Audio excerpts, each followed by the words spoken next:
Hello investors, I'm Stuart Cruz and welcome to Cruz Asset Management's Chart of the Day. Today we're going to be talking about Dr. Copper. No, it is not an individual or person or an economist.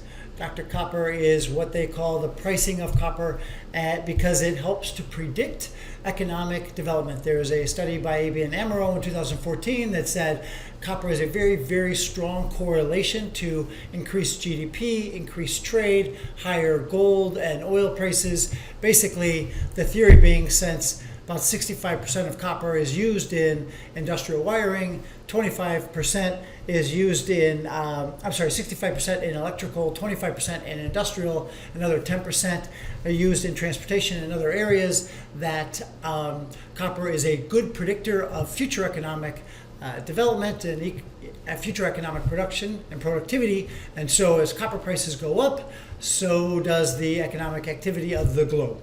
And so let's look at the price of copper from our friends at White Charts. We have up on the screen not only the S&P 500, but iPass copper ETF JJC.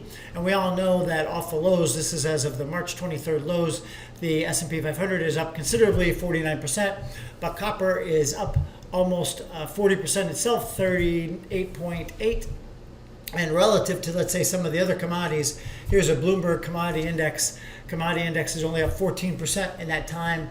And we all know gold has been doing very well. Gold is up 20%. So just a little over half the returns of copper. So what that basically says is if Dr. Copper is giving us a future checkup on our economic productivity, then it suggests that we are going to see increased productivity in the future. So keep an eye on the copper prices. Gold tends to be a fear index, so as gold is going up, that tends to be a cautionary tale, but copper is going up twice as fast, and that tends to be an optimistic tale.